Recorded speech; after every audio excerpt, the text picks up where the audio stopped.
来 take over 这个 Quantum Field Theory 1的 course。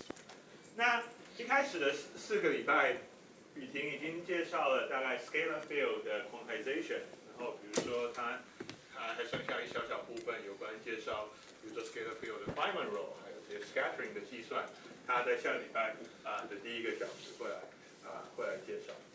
那未来的3周，so 我们会来开始考虑另外一个非常重要的field，let's face it something called gauge field。那它跟 scalar field 最大的差别是在于说，当然它是对应到不同 Lorentz group 里面另外一个 representation， 所谓的 spin one representation。那我们在 study gauge field 的时候，我们那时候常常考虑到很多的 symmetry property。比如说，我们有考虑这些 Lorentz symmetry of the action， 然后再来我们考虑很多的 global symmetry。那在 study the gauge field 的时候，我们会 encounter 一个非常重要一个新的 symmetry， 它是一个 local 的 symmetry， 它是所谓的 gauge symmetry。And 你当然常常会听到说 ，OK， the gauge symmetry is something like a redundancy in our physical description。那我们接下来，比如说我们这一堂课，我们就会来开始来了解说，到底为什么我们要 throw away 这些 extra redundancy。And you will see， 就是说 ，hopefully you will see that at the end of today's lecture。那你会知道说，你到底要为什么 ？Well, first, what are those physical redundancy? And second 是说 ，OK， 如果说假设你不小心把这些 redundancy 都摆在我们的比如说我们 include 这些 extra degree of freedom 的时候，你会碰到一些什么样的问题？然后比如说你想要试着运用说，比如说雨婷在前面几个礼拜有上到说所谓的 canonical quantization， 你要试着去 quantize 这些不同的 scalar field 的时候，你那个时候等于说很简单的就是把你的 classical mechanics 里面学过的这些 Poisson bracket， 然后你把它 promote 成你的这些 commutation relation。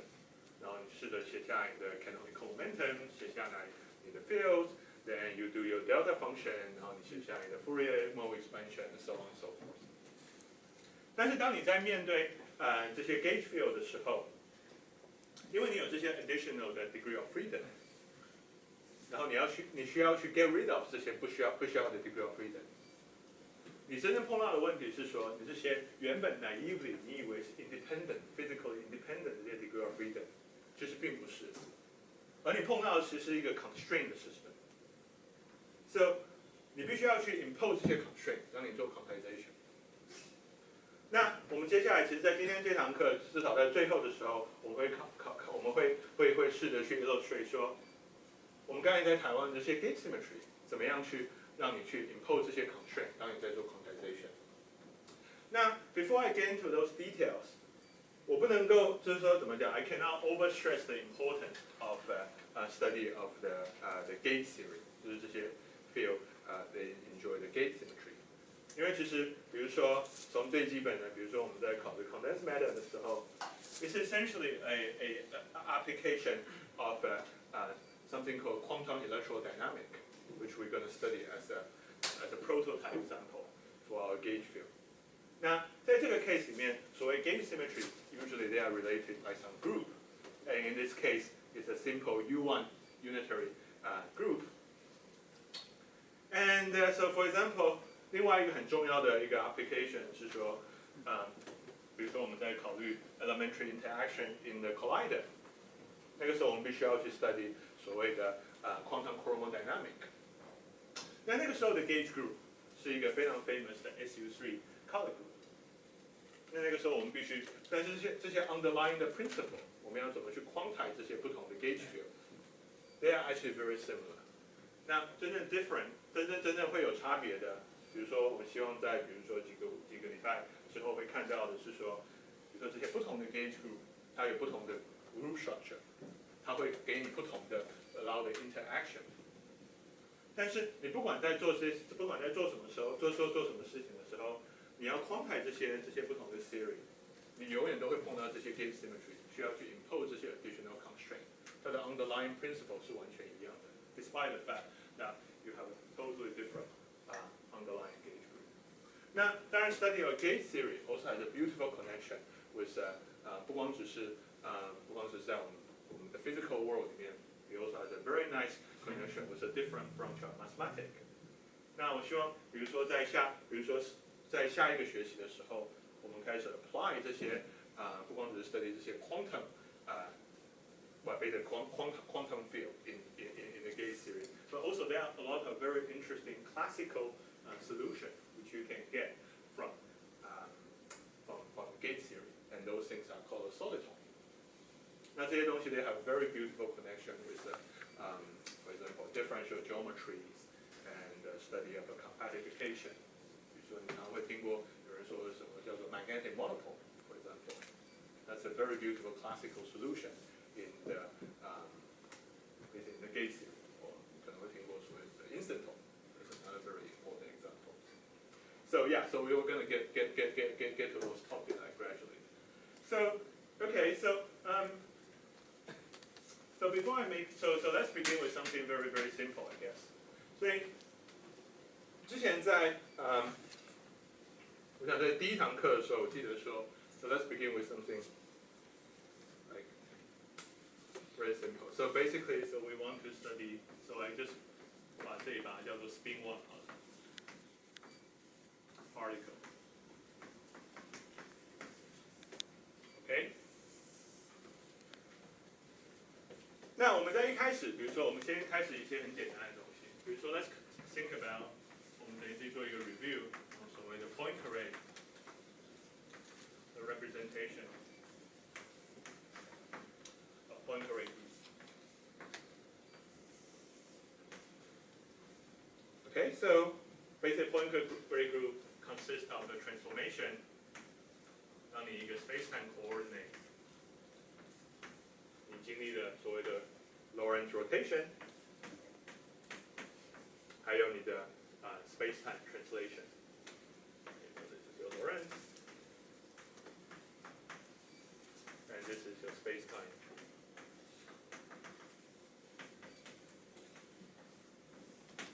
translation. Okay?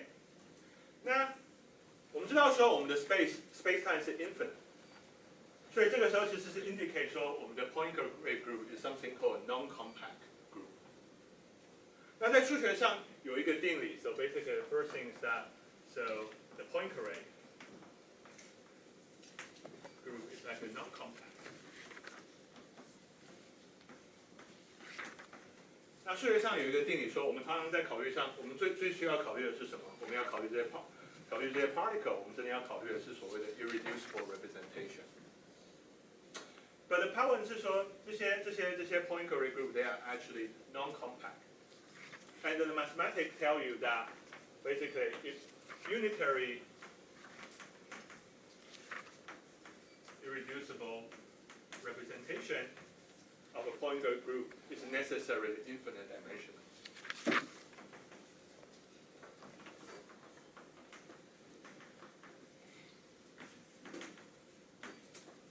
So that gives us a problem. 因为比如说我们真正常在物理上要考虑，比如说像刚才我们在考虑这些 scalar field and so on， 我们真正想要考虑的是所谓的 one particle state. So how do we label them? Well, 在第一堂课的时候，雨婷也有提到一个很重要的事情，说 so instead, so 我们试着要去 label 这些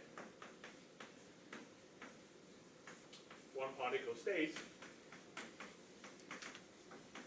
by the so-called little group.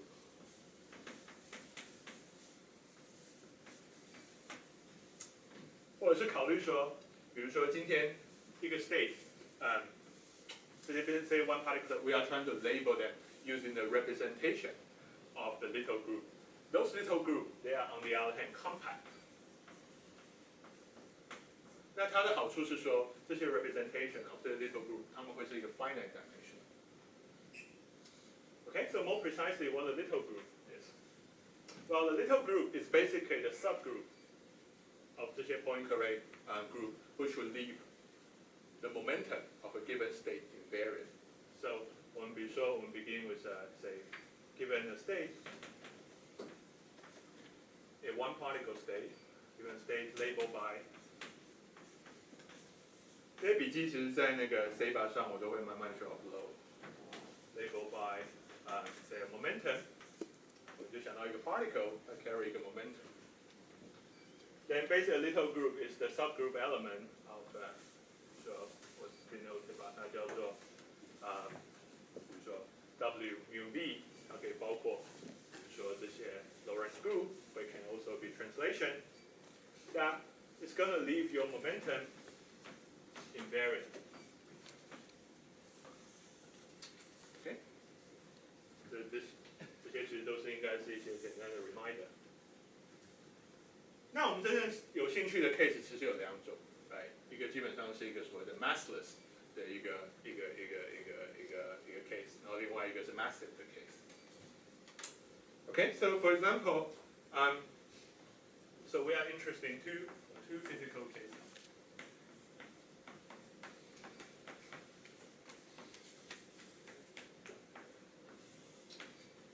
So the first one is a massive one. 那当然，它的 form momentum 会大于0 ，OK？ 然后，比如说，我们再考虑说它的 P0 会大于0。其实我们在考虑只有 positive energy， 所以我们没有在考虑那些 negative 的 tachyon state。OK？ 那在我们真的要讨论像这样 massive 的 case 的时候 ，we can always choose a Lorentz frame. So the way to do it 是说我们考虑一些 choose a Lorentz frame， 然后我们可以 express 它们的 momentum。我们到一个静止的一个 frame， 它的 momentum， 它的 space momentum 为0，但是它只有 carry 它的 energy 或者它的 basically 它的 rest mass。Sorry。So P0 equal to M greater than 0。OK， 有没有人可以告诉我它的 little group 是什么？雨婷其实第一堂课有提到。SO3, right? So good. So why is it SO3? Because 因为你可以 freely to rotate 这三个 coordinate, right? And it doesn't change the state. So indeed, the little group here is SO3. 再有没有人可以告诉我 representation? So 我们要 label 这些 massive state using the representation, irreducible representation of SO3. So can somebody tell me irreducible representation of SO3 是用什么来 label？ 有哪些 quantum number？ 这样子理解 Spin quantum number. 啊 Spin. OK。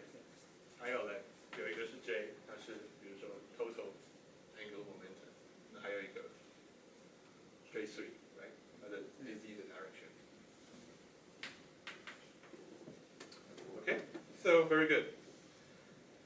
So that's basically telling you, so 所以说我们等于说我们可以 label 一个 massive 的一个 particle, which transform as a representation, irreducible representation of Poincare group using a little group. In this case, it's SO3.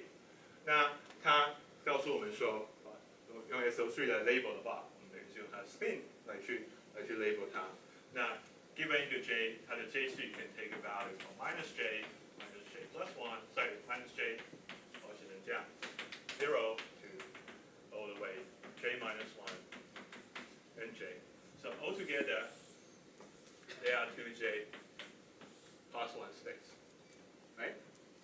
所以我们刚才一开始所谓的 spin 1， 就是我们可以更 precise 的告诉我们说，我们要讨论说今天这样的一个 particle， 它是一个 massive 或者是一个 massless 的 state 的话，它只是有不同 number of states, right? 所以我们现在看到这个 massive 的 case， 我们真的在指说它 spin 1， 它指的意思是说它的 J equal to 1。And in this case, so we have basically 3 physical states.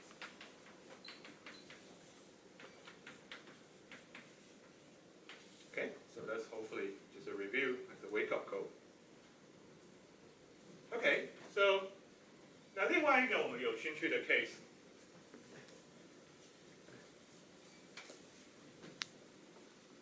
当然就是所谓的 massless case。So we have a massless one. So this case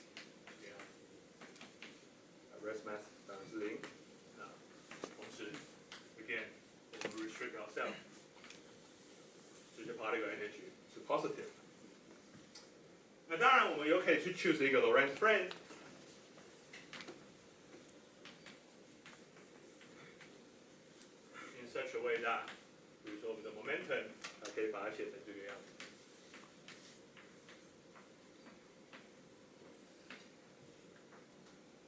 OK， 那在这个 case 里面，它的 little group， by the way， 所以说其实有一个非常 beautiful 的 discussion on this， 你可以去看 Weinberg Volume 1 Chapter 2 about the detail 这些，比如说 topology representation of a Poincare group 还有 Lorentz group。It's actually a very nice reading。所以你如果真的对这些 mathematical structure 非常有兴趣的同学，其实我还蛮建议可以看这个东西的。But anyway, so the little group in this case is actually going to be the rotation 在1和2 direction, right? So basically, the little group in this case is actually an SO2 rotating x1 in 2 direction. 那有没有人可以告诉我这个 case 里面我们要怎么去 label? So U1 or SO2 is again a compact group. 那在这个 case 里面，它的 representation is again finite dimensional. 那有没有人可以告诉我说这个 quantum number 我们要怎么去 label 它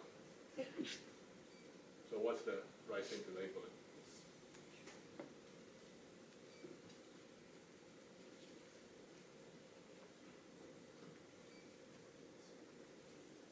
上个礼拜得诺贝尔奖的是什么 ？Neutrino. What's special about neutrino originally? 为什么 neutrino 大家那个很觉得？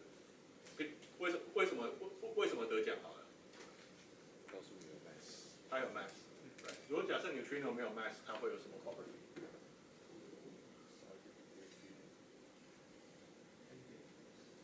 Right. That's what's it called.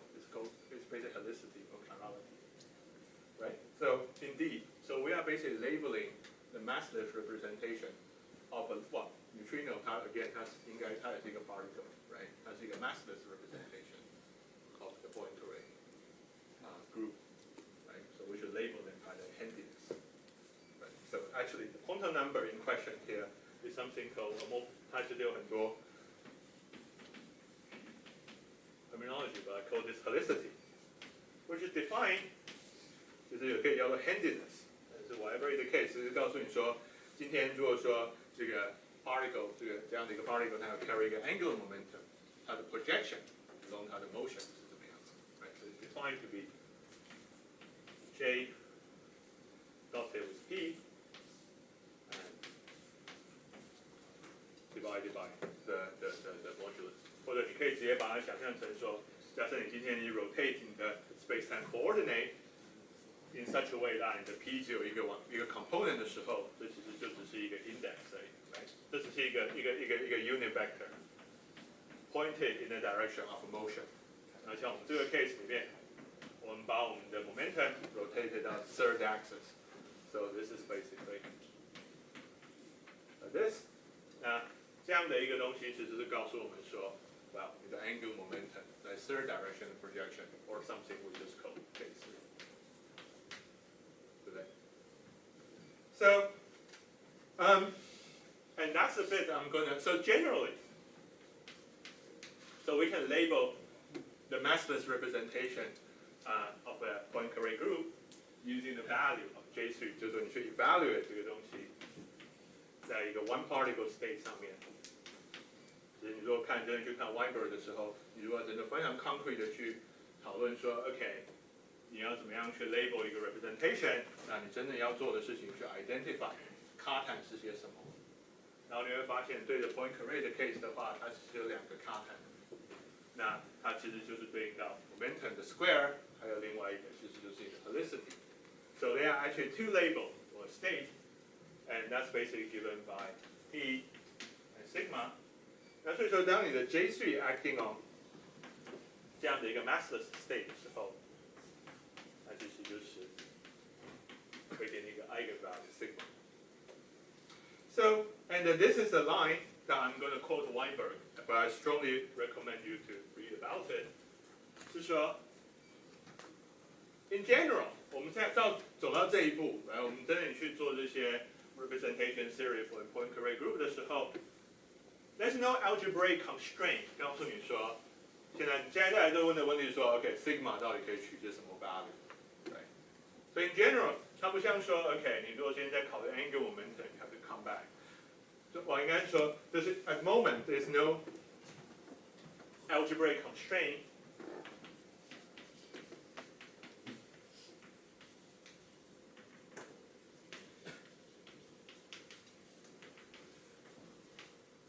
on sigma, on the value of sigma. Okay? 但是 there's a topological constraint 告诉你说 sigma 本身 the topological constraint is to do something called a projective representation in group theory. 其实搞不好我的因素式有上过这种东西。So basically fix sigma to be half integer. Okay, so 如果你真的很有兴趣说这样的一个 statement 是怎么得到的话 I strongly recommend Weinberg Volume 1, Section 2.7. Okay, so I'm just going to quote this result. 所以这时候告诉我们说，比如说我们可以 allow for sigma 可以等于，比如说正负1，它有两个 state，and in fact 这个是我们所谓的 gauge boson， 我们今天要考虑的主角。那刚才比如说我们还要考虑到 neutrino， 可是我们现在知道说，这个因为有 neutrino oscillation，neutrino actually carry masses，so this is no longer true。如果说你看到 Weinberg textbook 的时候，你会发现说，他举这个例子 the spin half massless representation of point array group in nature, and at the time you gave a neutrino, and now this experiment already tell you in 1998 that the neutrino oscillation experiment tell you this is not the case. And finally, 比如说雨婷上一堂课有提到说 there's a massless spin 2 particle, and that's your graviton. Again, there are two states.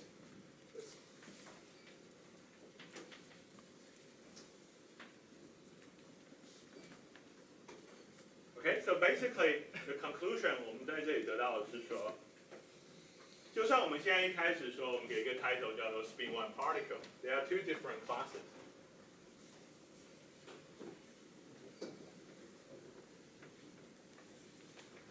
So there's a massless one.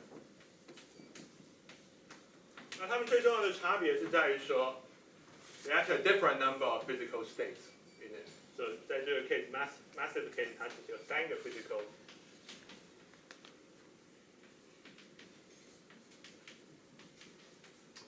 While for the massless, there's actually 2.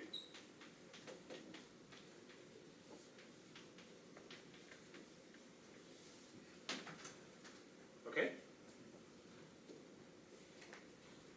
好，那再来，我们再来看看第二个问题 ，right？ 所以我们现在已经 identify the number of physical states in each case. 那再来 ，OK，we want to start doing the quantization, right? And we want to, for example， 我们上一堂前面几堂课，我们在做 quantization 的 starting point， 我们想要试着去，比如说 construct 一个 Lagrangian， 去 embed 这些 physical degree of freedom into basically Lorentz invariant Lagrangian, to be more precise. 可是我们希望这样一个 Lagrangian 有 encode the right number of physical states. And in fact, there are many examples that when people can construct a Lagrangian, but it doesn't encode the right number of physical states 的时候，你接下来用它去做计算，比如说算是 scattering amplitude 或者 cross section and all that. Then we got something like really funny. For example, 你今天如果说你要把你的 cross section relate 到你的，比如说你的 probability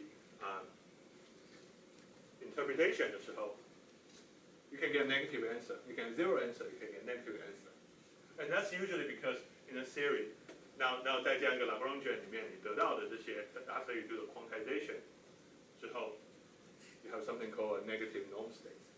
We don't want those.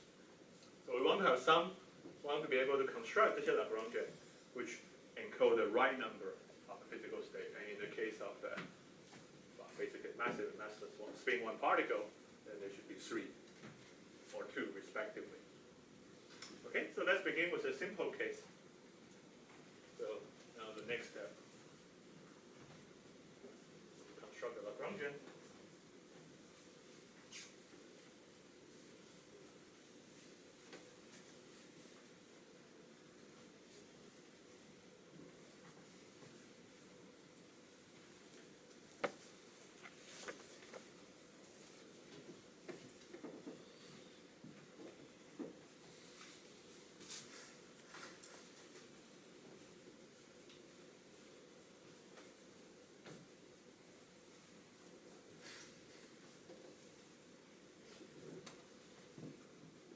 Yes, 然后尽量发问，如果说 there's anything unclear， 或者是 I going too fast or even I going too slow, do comment.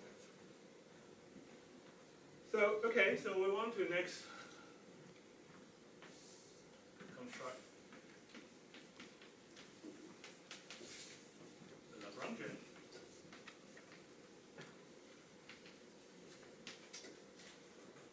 For vector bosons.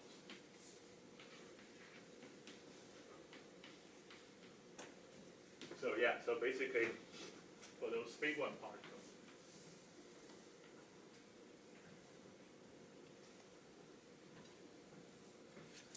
And the guiding principle is说 basically they should have a correct number. 所以这些只是我们刚才提到这些，其实是接下来会说所谓的 propagating degree of freedom.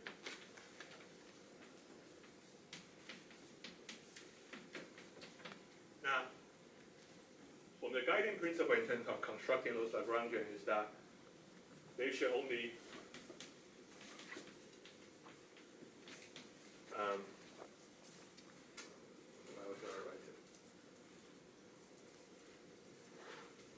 they should only allow for kind of correct number of propagating degree of freedom.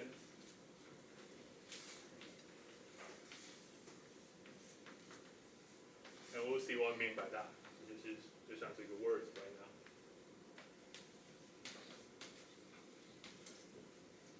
Okay, so right, so let's kick off.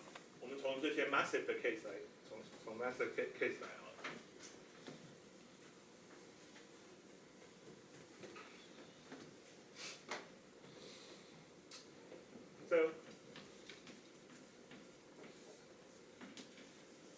所以这个 case 我们知道说 there should be three degree of freedom。可是这一开始然后我们再来想要说去 construct 的东西 in some Lorentz invariant way。Right, now okay, 我们 look at what are the natural thing 我们可以 start with。那我们当然试着想要去 draw analogy with 我们之前考虑的这些 scalar field case。Right, 所以我们最 natural 是说我们可以考虑说 okay, well, 它有3 physical state， 那我们至少找一个至少要有3个 physical state 的东西，然后我们把这些 field embedded 到里面去 ，right? So what's the natural thing to do? Well, so we begin with some Lorentz vector. 可是我们知道说这个东西其实有4个 component. Right, so they are now A0, x mu, so 本身它又是 depends on 我们的 space time